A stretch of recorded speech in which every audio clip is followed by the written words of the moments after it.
Assalamualaikum dear students. I hope you all are doing well. Dear students, आज मैं आपके लिए क्लास 10 की बायोलॉजी की बुक से फीडबैक मैकेनिज्म के बारे में वीडियो लाया हूँ.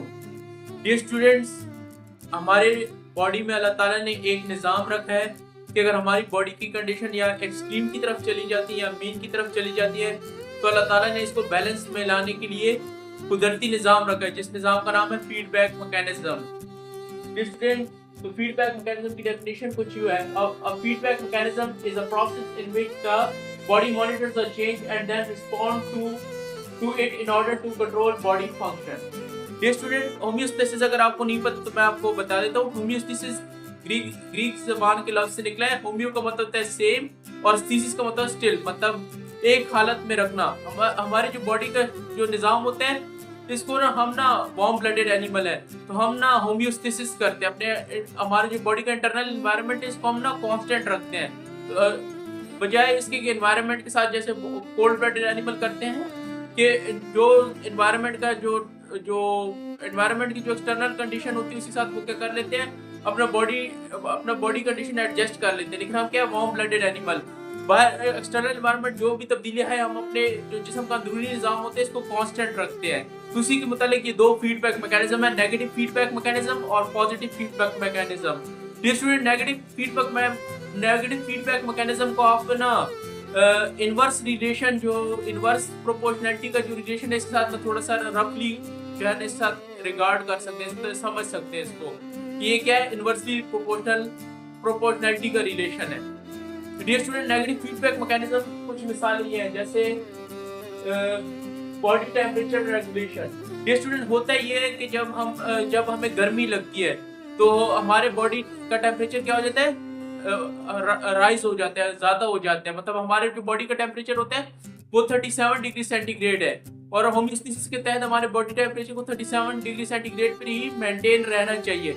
लेकिन होता ये है कि अगर गर्मियों के मौसम में हमें क्या होता है टेम्परेचर हमारे बॉडी का बढ़ जाते हैं, 37 से अबव चला जाता है. तो हमारे जो ब्रेन में एक पार्ट होते हैं जिसको कहते हैं हाइपोथैलेमस, उसको कहते हैं बॉडी थर्मोस्टेट. उसका काम होता है बॉडी के टेम्परेचर को मेंटेन रखना 37 डिग्री सेंटीग्रेड पे. अगर राइज हो जाएगा मतलब अगर हमारी बॉडी का टेम्परेचर हॉट हो जाएगा, राइज मतलब बढ़ जाएगा तो हमें क्या होगी, स्वेटिंग होगी. स्वेटिंग में ना पसीना आएगा. तो जब एवपोरेशन होगी उस पसीने की तो हमारे जो बॉडी टेम्परेचर है वो खुद ब खुद क्या हो जाएगा, डाउन हो जाएगा, कम हो जाएगा.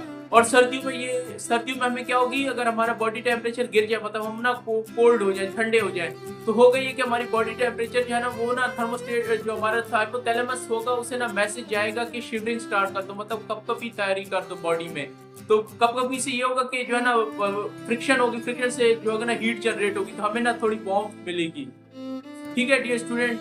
दूसरी मिसाल है इसकी blood glucose regulation. Dear student, हम जब बहुत सारा खाना खा लेते हैं तो हमारी बॉडी टेम्परेचर हमारे ब्लड में क्या होता है ग्लूकोज राइज कर जाते हैं. तो हमारे एक ऑर्गन होते हैं जिसको पैंक्रियास कहते हैं, लुबलुबा, उसका काम होता है इंसुलिन खारिज करना. मतलब जो ब्लड में एक्सेसिव ग्लूकोज है उसको ना खून के सेल्स के अंदर वापस डाल देना. इस तरह हमारे ब्लड में जो ग्लूकोज का लेवल होता है वो डाउन हो जाता है. सही है. और तीसरी मिसाल इसकी है carbon dioxide regulation. Dear student, अगर हमें ना ऑक्सीजन ना मिल रही हो, फॉर हम ना हाई एल्टीट्यूड पे वहाँ पे ऑक्सीजन ये कार्बन डाइऑक्साइड ज्यादा है तो हमारी बॉडी जो है ना हमारा जो ब्रेन है वो मैसेज भेजेगा हमारे लंग्स को कि आप ना ब्रीथिंग ना फास्ट कर दे, मतलब फास्ट तेज ब्रीथिंग शुरू कर दे ताकि जो है ना ज्यादा से ज्यादा ऑक्सीजन अंदर जा सके. डियर स्टूडेंट, फोर्थ हमारे पास है water balance regulation. Dear student, water balance regulation इस तरह होती है जब ना हम गर्मी होती है तो जब हम गर्मियों में हम पानी ज्यादा पीते हैं बनिस्बत सर्दियों के हम पानी कम पीते हैं. तो गर्मियों में होता है कि जब हमने ना पानी नहीं पिया होता और वो पानी हमसे स्वेटिंग के जरिए ना पसीना आने की वजह से जाया हो जाता है तो हमारे ब्रेन में एक हार्मोन खारिज होता है ADH, एंटी डाययूरेटिक हार्मोन. वो जब खारिज होता है तो वो हमारी किडनी को मैसेज भेजता है कि जो वाटर की एब्जॉर्प्शन है ना वो रीअब्जॉर्प्शन ज्यादा कर लो क्योंकि बॉडी के पास पानी है नहीं तो डिहाइड्रेशन हो जाएगी. ये भी क्या है, नेगेटिव फीडबैक मैकेनिज्म की मिसाल है. ये स्टूडेंट्स, अब चलते हैं हम अपने पॉजिटिव फीडबैक मैकेनिज्म की तरफ. ये स्टूडेंट, ये पॉजिटिव फीडबैक मैकेनिज्म को आप यूं ले सकते हैं कि डायरेक्टली प्रोपोर्शनैलिटी का जो है रिलेशन है. मतलब एक चीज के बढ़ने से दूसरी चीज भी क्या होगी, उतनी ही बढ़ेगी। एक चीज के कम होने से दूसरी चीज भी क्या होगी, उतनी ही कम होगी। जैसे मिसाल के तौर पर पहली एग्जांपल है चाइल्ड बर्थ की।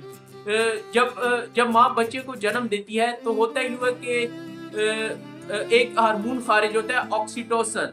जब बच्चे का जो सर होता है वो सर्वाइकल से बाहर निकल आता है तो स्ट्रॉन्ग कंट्रैक्शन होती है।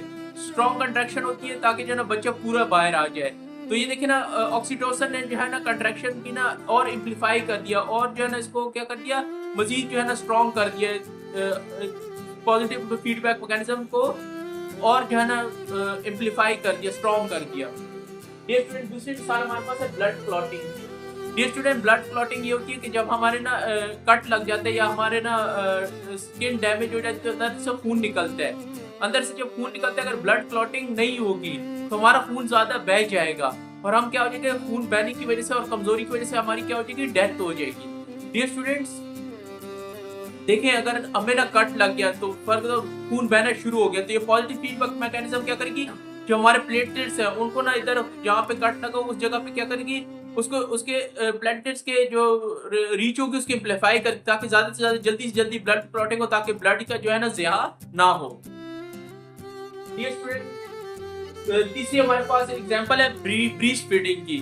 ब्रीस्ट फीडिंग मतलब बच्चों को तो दूध पिलाया जाता है। मतलब माँ जब प्रेग्नेंट होती है, जब बेबी का बर्थ हो जाता है तो जितना वो ज्यादा दूध पिलाएगी बच्चे को उतना ही ब्रीस्ट में जो है ना दूध ज्यादा बनेगा।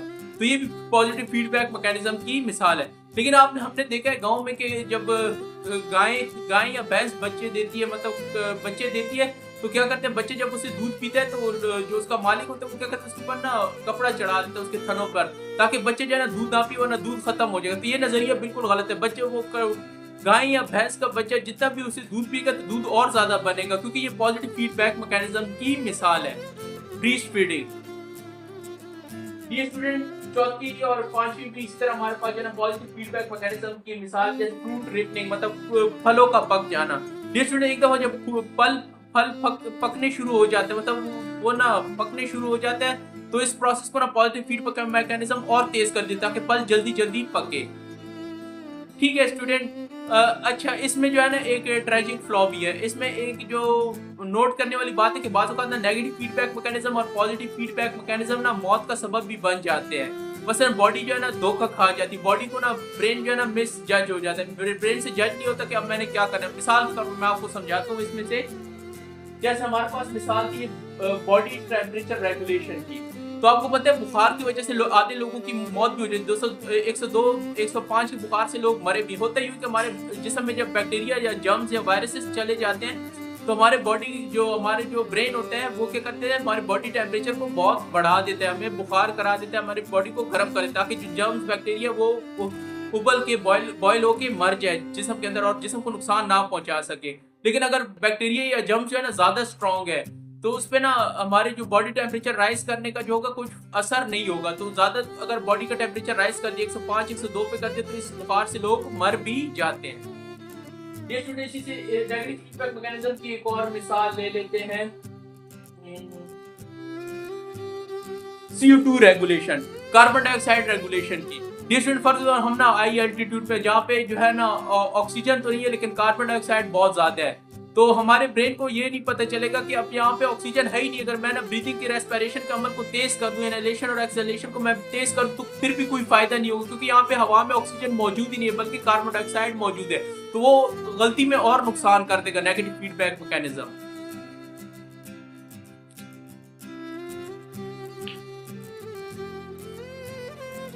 और अगर पॉजिटिव फीडबैक मैकेनिज्म की बात की जाए, पॉजिटिव फीडबैक मैकेनिज्म भी डेथ कॉज कर सकती है। जैसे चाइल्ड बर्थ में होता ही हुआ है कि जब ऑक्सीटोसिन खारिज होता है, एक हार्मोन जो बेबी की डिलीवरी में मदद करता है, अगर ना ऑक्सीटोसिन ज्यादा खारिज हो जाए और वो ना ज्यादा स्ट्रांगली कंट्रैक्शन करे यूट्रस की, तो हो सकता है कि ज्यादा पेन की वजह से जो माँ होगी, मदर होगी, उसकी डेथ हो जाए। तो ये पॉजिटिव फीडबैक मैकेनिज्म के कुछ फ्लॉज भी हैं, फॉल्ट भी है। डियर स्टूडेंट, अब मैं आपको ना एनालॉजी दूंगा जिससे आपको ना पॉजिटिव फीडबैक मैकेनिज्म और नेगेटिव फीडबैक मैकेनिज्म ना बहुत अच्छी तरीके से समझ आ जाएगा। तो चलते हैं अपने बोर्ड की तरफ, इसको मैं मिटा देता हूँ।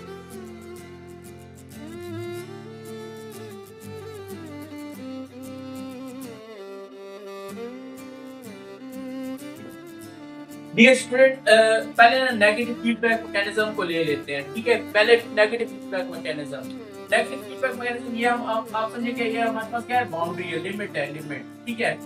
और ये हमारे पास क्या है, दो बैल है, दो क्या है, बुल है, बुल, बैल।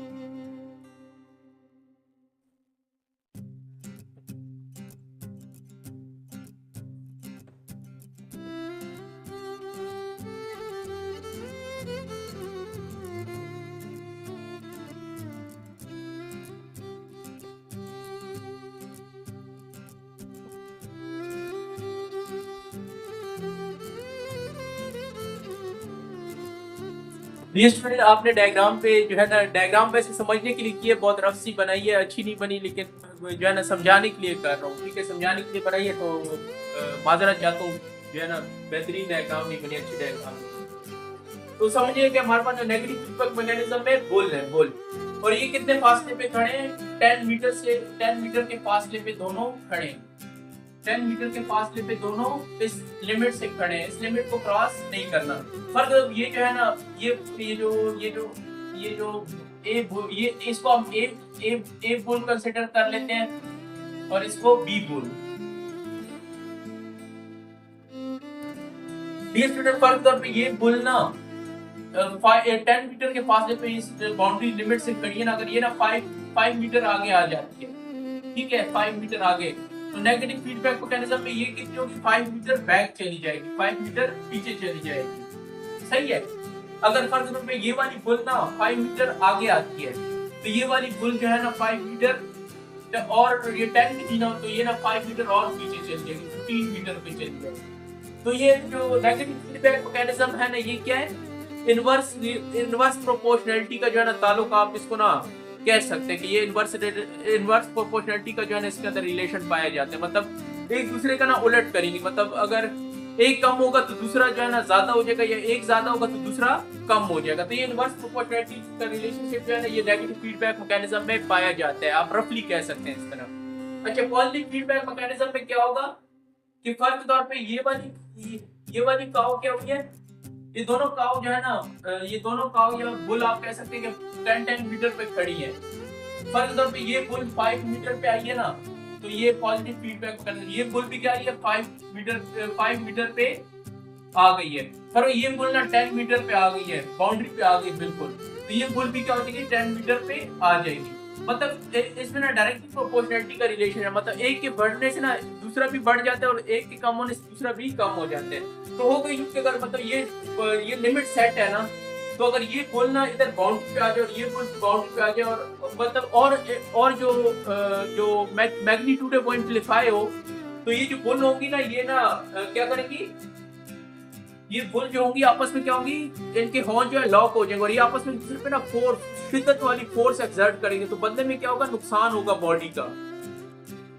ये स्टूडेंट फॉर ये वाली बुल ना 5 या 10 मीटर पीछे जाती है, तो ये भी इसी बिल्कुल ऐसा ही करेगी, ये वाली बुल भी, ये भी 5 या 10 मीटर पीछे चली जाएगी। तो उम्मीद है कि आपको नेगेटिव फीडबैक मैकेनिज्म और पॉजिटिव फीडबैक मैकेनिज्म बेहतरीन तरीके से समझ आ गया होगा। तो मिलते हैं किसी नई अगली वीडियो में। अल्लाह हाफिज।